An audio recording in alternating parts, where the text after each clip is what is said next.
vacate, lad, and let the division crack on. Interim's a genuine title. The people who say it's not a genuine title have never won a title in life. Yeah, people keep saying, oh, you're probably going to end up like Tom when you win it, it'll get upgraded. And Why would that happen though? because people are saying Ilya's not going to be back for at least a year. I don't know, lad. I want to show everyone that I can beat him, but at the same time, if I have me waiting, like Tom was waiting for John, then no. Just vacate, lad, and let the division crack on. I think it should be Paddy and Ilya. I think that's The entire lightweight division is buzzing right now, and Arman Tsarukyan isn't holding back about what he wants to see happen. This interim title fight has him picking sides big time, and he's rooting hard for Justin Gaethje to take down Paddy Pimblett because he thinks the Liverpool fighter will just run from him if he gets the belt. Justin Gaethje is fighting Paddy Pimblett coming up. Who do you favor? I want Justin to beat Paddy.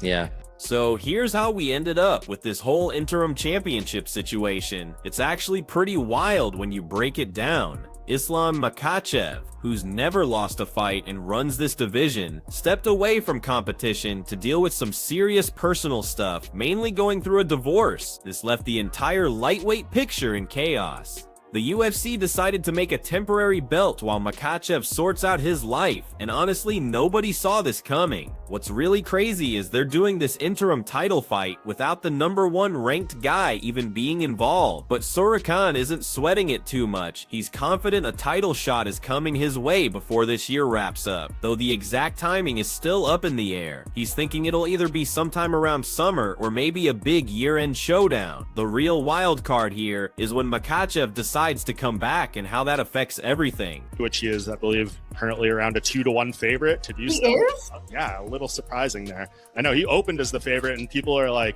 I had Eddie Alvarez on the show, and he's like, he loves Justin Gaethje, obviously, and he's like, once I go to the sports book, Justin's not going to be the underdog anymore. My bet's going to change it alone, but clearly not. A lot of back Paddy in this fight. That's fascinating. I mean, it's not like I think Paddy should be some ginormous underdog.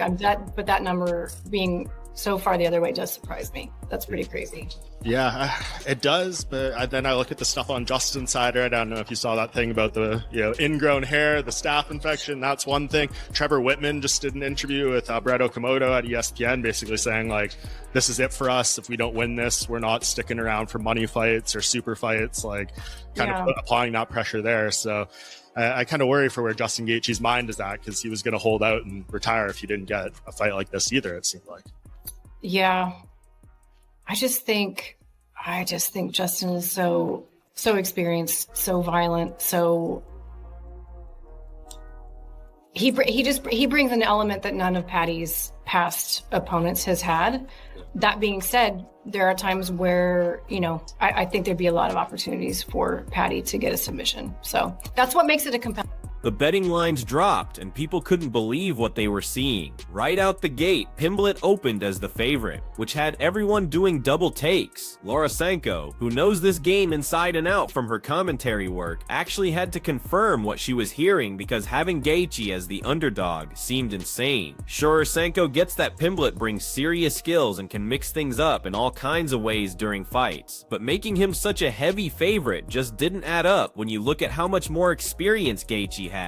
Now that we're getting close to fight night, those numbers have barely moved at all. Pimblett's sitting at -25 while Gaethje's at +185 across most books. These odds have stayed rock solid despite all the usual stuff that normally makes lines bounce around when the smart money starts moving and fight week drama kicks in. When betting lines stay this steady, it means people really believe the younger guy with less mileage is the safer pick. 155 pounds.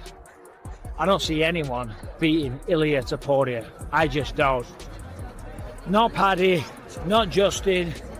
Yeah, all right, there's Arman Tsarukyan out there, and he's the dark horse.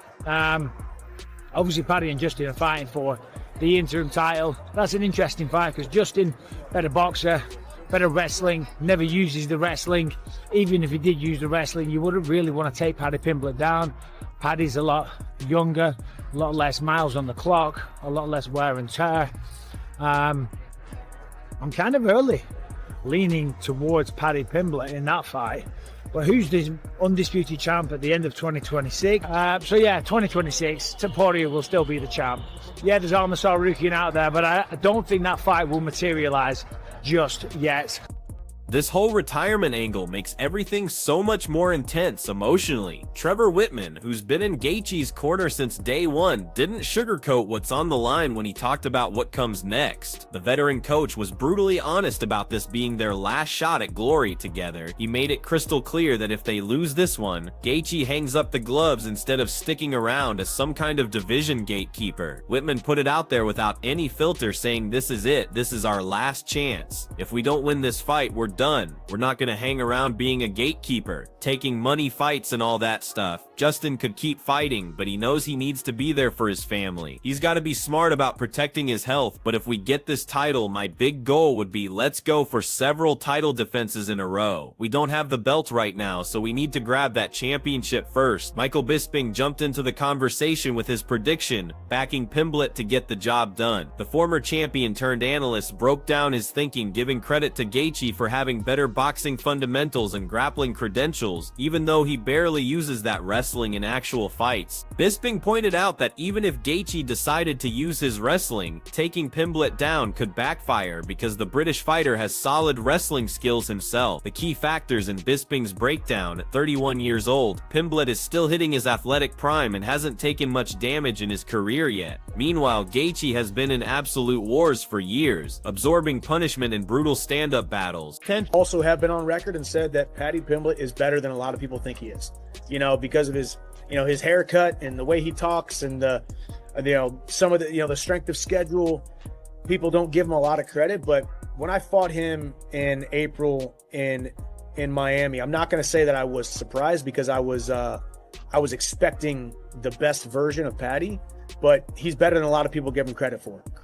He's got long reach, good kicks, pretty darn patient and composed in there. But Gaethje's a whole different animal. So if I had to bet, which I can't, but if I had to lean one direction, I'd go Justin Gaethje, interim champion, and then he beats Ilia Topuria later on this year. Pimblett is walking into this fight with total confidence, calling his shot that he's gonna finish the veteran. The Liverpool native has been grinding hard with teammate Tom Aspinall during this training camp to sharpen his striking arsenal. Aspinall has an incredible finish rate during his perfect USC run, and Pimblett is convinced this partnership has elevated his technical striking game beyond what Gaethje brings to fights. The game plan involves using range management to keep the knockout artist at bay before unleashing with heavy shots. Pimblett said he was genuinely shocked when he studied tape of how many clean shots Gaethje absorbs during his fights, suggesting this defensive weakness is something he can exploit. 8 years ago, what's like the first thing that comes to mind when you think of that fight with Justin? That I'm glad it's over and I never want to do it again. I'm like, the fans don't ever ask for a rematch or anything like that, because that would have never. I'm like, I'm glad. He's unique, man, and he's one of my favorite guys to watch. So like, but if you want to beat Justin Gaethje, you have to. So he's a forward fighter and a pressure fighter that he will stand in the pocket, and he's gonna throw everything he got in that pocket. If you don't meet him, you'll get chewed up. So Paddy, the way to beat a guy who like does this, very violent, aggressive pressure fighter, you have to meet him. You have to throw when he throws. So you got to be brave, and you have to go when he goes in between his shots. If you do that, you got a fair shot. If you don't do that, if you're not brave and courageous and throw when he throws in between his shots, it's going to be a really long night. It's going to be a hard night for you. Michael Chandler dropped maybe the boldest prediction of all. Not just picking Gaethje for this fight, but also predicting he'll go on to beat Makhachev in a future unification bout. Since Chandler just shared the octagon with Pimblett down in Miami, that first-hand experience showed him things casual fans might overlook, like Pimblett's reach advantage, diverse kicking arsenal, and composure under fire. But Chandler also sees a violence and danger in Gaethje that very few fighters in any weight class can match. This bold prediction of Gaethje Gaethje defeating the unbeaten Makhachev, a guy Chandler previously described as possibly the most technically complete fighter in the entire promotion, shows just how much he believes in the Veterans Championship potential. Up, you know? Yeah. I think 5 rounds. If this is the common take, everybody gonna say that, not only me, but if Justin Gaethje doesn't stop him on the beginning, he's going to lose. I think everybody thinks like that, and I think Paddy Pimblett will beat Justin Gaethje. That's what I think. All these different angles, predictions, and storylines turn UFC 304 into something way bigger than just another interim title fight, representing career crossroads, promotional politics, and the timeless battle between experience and youth in mixed martial arts.